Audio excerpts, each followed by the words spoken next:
bakunzi bahori Kanani TV numunezero kandi gusubira guhura namwe ngo tuganire ijambo ry'Imana. Ariko imbere ko dutangura kuganira reka tubanze dusenge.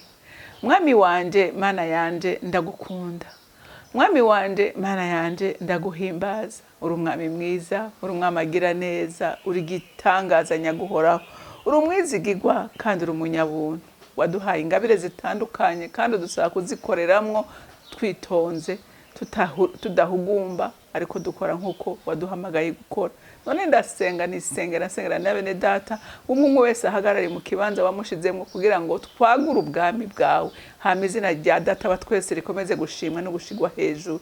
Urakoze data, icyubahiro cyose kibi cawe mu izina ry'umwami wanje Yesu Kristo senze nizeye ko vyumvise. Amen, amen. Ijambo rero Imana impaye kuganira namwe uyu munsi ni ijambo rivuga ngo twirinde gukorera mu ngabire itari yacu. Haleluya. Twirinde. Kuko abantu benshi turakunda kubona ingabire y'umuntu tugashaka kuyikoreramwo kandi igiye gukorera mu ngabire itari gwawe. Uramara abantu. Uronona ibintu, wica ibintu. Ariko igihe uhagaze mu muhamagaro wawe. Haleluya. Umenga nifire mu mazi. Uroga, nturuha, ukora unezerewe kandi n'Imana igashimwa. Haleluya. Nibyo ukora bikahesha icubahiro Imana. Reka dusome mu Baroma ni gice ca 12 turasoma kuva ku murongo wa 3 dushikane ku murongo w'8. Ndabwira umuntu wese muri mwebwe ndabibwirijwe n'ubuntu nahawe areke kwifata uko atari. Yamara yiyumvire yitonze nk'uko Imana yagereye umuntu wese kwizera. Nk'uko mu mubiri umwe dufise ingingo nyinshi kandi ingingo zose zitagira igikorwa kimwe, natwe niko turi benshi kandi turi umubiri umwe muri Kristo. Umuntu wese ni urugingo rwa mugenzi we. Nuko dufise ingabire zitandukana nk'uko ubuntu twahawe butandukana. Namba twarahawe kuvugishwa n'Imana, tuvugishwe nayo ukwizera kwacu kungana. Canke namba twarahawe igikorwa cyo mwishengero, tugishishikare. Canke uwigisha ashishikare kwigisha, canke uhanura ashishikare guhanura. Ugira ubuntu abugire n'umutima ukunze, uganza aganzanye umwete, ugira imbabazi azigira nezerewe.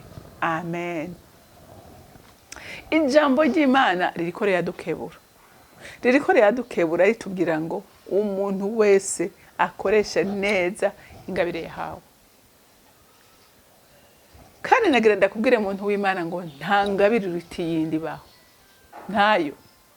Kuko Imana ntiyari gukora irere ngo ifate guhingabire atakimaze ifise. Iyo ufise yose ifise agaciro mu bwami bw'Imana.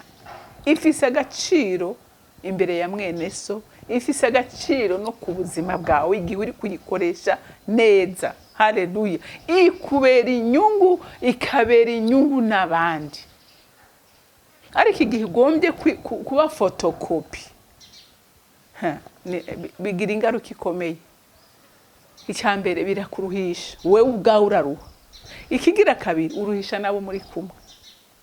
Hama kandi n'Imana ikagawa kubera wewe uri gukorera mu ngabire itari gwawe. Urumva ko ifise gukorera mu ngabire itari gwawe biratukisha izina ry'Imana kuko ubikora nabi. Kandi umuntu w'Imana ariko akora nabi atukisha Imana, atukisha umurimo w'Imana. Uyu munsi hari abantu benshi bigize abavugishwa kubera ari ingabire abantu bakunda.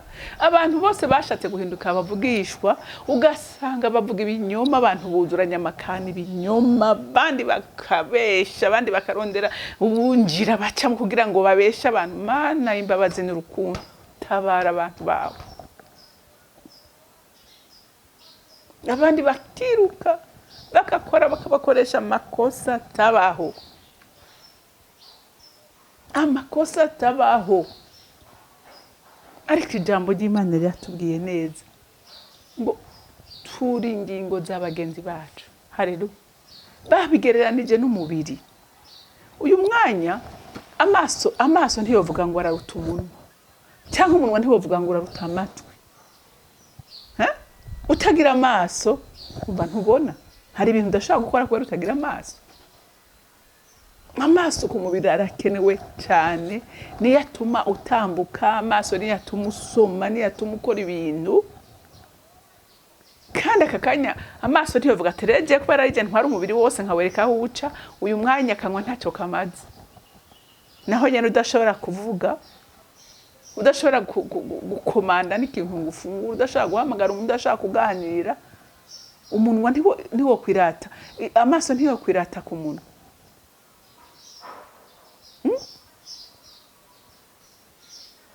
Amaboko, udafise amaboko hari bipfa. Rero bisigura ngo ingingo yose ku mubiri w'umuntu ifise agaciro gakomeye. Rero n'umukristo uwo ari we wese afise agaciro igihe ariko akora neza, agakorera mu ngabire yiwe, afise agaciro gakomeye kwagura ubwami bw'Imana. Haleluya. Nk'uko mu mubiri umwe dufise ingingo nyinshi kandi ingingo zose zitagira igikorwa kimwe, natwe niko turi. Mwavyumvise? Amaso ni yakwereka aho uca, amaso ni yaguha guhitamwo, izuru riramote gukumva ku difference amaodeur atandukanye. Amaboko ni akora ku bintu, amaguru ni yagufasha gutambuka. Ikintu cyose umutwe harimo ubwenge, harimo ibintu byinshi bituma ukorodona ibintu. Donc nta kintu na kimwe ku ngingo y'umuntu kidafise agaciro. Niko n'umukristo wese, umuntu wese yaremwe, n'umuntu wese afise agaciro. Aho utagira agaciro ni guhuri kuhagarara mu kibanza kitari gwawe. Aho nta gaciro ugira, ahubwo wagatukisha. Ubagatukisha. Uyu munsi gituma tubona hari ibibazo mu ishengero, hari ibibazo mu isi, nukwera abantu bahagarara mu bibanza bitari byabo. Iyo umuntu ahagaze mu kibanza ciwe, urumva ibintu abikora nezerewe kandi akumva byotera imbere bikagira ikimaze abantu, yumva nezerewe, ahubwo iyo bintu ariko bigenda n'abararibwa. Iyo umuntu afise umuhamagaro ntacyo atokora, n'ubutunzi bwe bwose yo bushiramo kugira ngo uyo muhamagaro ugire ikimazi, wera ahagazeho. Haleluya. Ahagazeho. Ngo natwe niko turi benshi kandi turi mu mubiri umwe muri Kristo. Haleluya. Kristo nkuko umubiri udonko umutumba w'umuntu uri kwingingo nyinshi, urumva amaso ntiyogenda ngo avuge ngo agiye kuba yonyene, ntivyokunda. Canke ngo ukuboko kwitandukanye kubeho kutari ku mubiri, ku mutumba wose. Ukuguru niko uvuga ngo jengira ndanse ndikuyeko. Rero ngo natwe dutewe kuri Kristo twese. Twese dutewe kuri Kristo.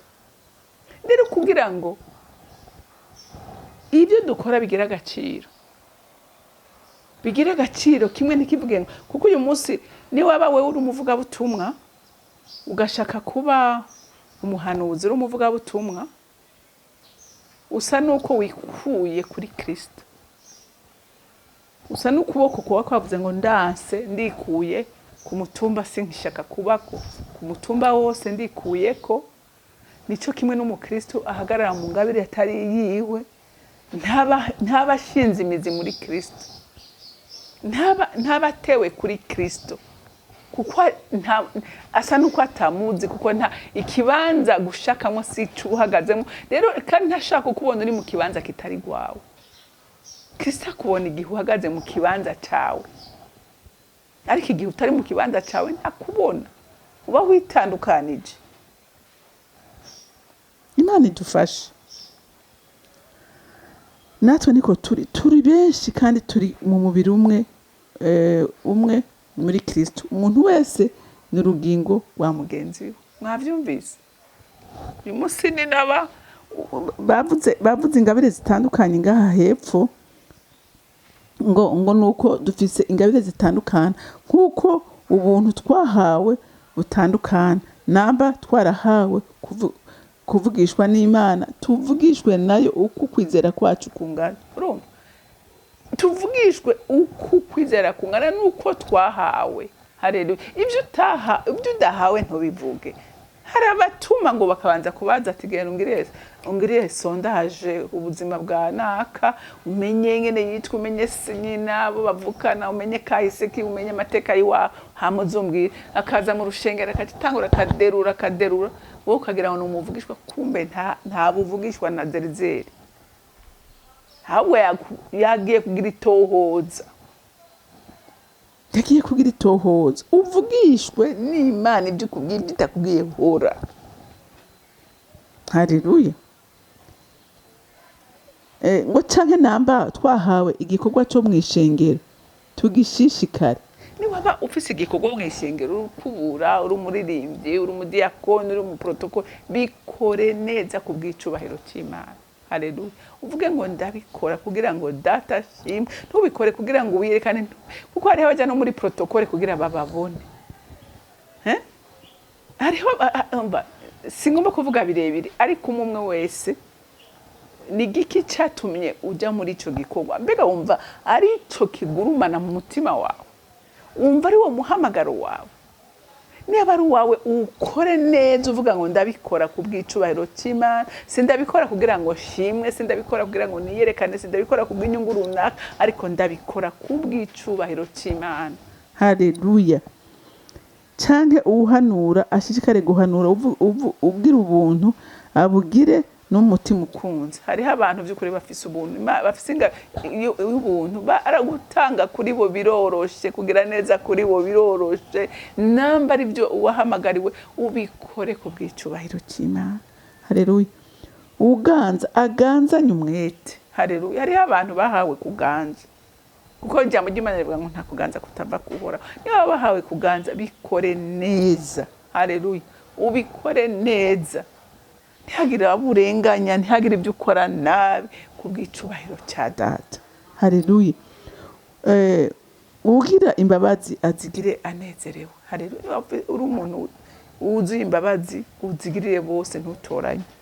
Hariho abantu avuga ati ujye ntacamariye, ntacazomarira, reka ibi ndabikorera naka kubera nzi ko nawe azonsubiza. Bikore kuri bose, bikore neza kubwicubahiro cy'Imana no kubw'itaranto wahawe. Haleluya. Rero umuntu w'Imana uyu munsi wisuzume, ukaba wewe ushaka gukora ngo wishushanye na kanaka use na kanaka, cyangwa kubera ingabire runaka ari ikundwa, ko ari ingabire zikundwa. Hari ingabire zikundwa n'izindi zitagaragara, ariko icyo nkundira Imana nuko imbere yayo atangabire nimwe iruti yindi. Haleluya. Igihe uri kurayikoreramo neza. Rero Imana yo mwijuru ibampera umugisha. Mwami wanje, Mana yanje, sindambika kugushimira, uri gitangaza mwami. Ntacyo utakoze kugira ngo umwana w'umuntu abeho ari mwihishurirwa, kuko ijambo ryawe niryo riduhishurira icyo tugomba. None ndasenze ngo umuntu wese azokumvira ijambo yari mu kibanza kidakwiriye, atari iciwe, mwami Imana ahindukire, agenda uko ushaka, akora uko ugomba, ntiyitandukanye nawe, kuko utandukanije nawe wese nta buzima, ntiyobaho, ntiyokora ibihimbara Imana. Ariko utewe kuri we agahagarara mu kibanza cyo, mwami Imana akora ibikorwa byiza kandi bihesha icubahiro izina ry'Datarugira byose, kandi vyagurana ubwami bwawe. Ndagushimiye kandi ndakuninahaje, icubahiro cyose kibi cawe mu izina rya Kristo Yesu senze nizeye ko vyumvise. Amen, amen. Mwarahezagiwe, mugira umunsi mwiza.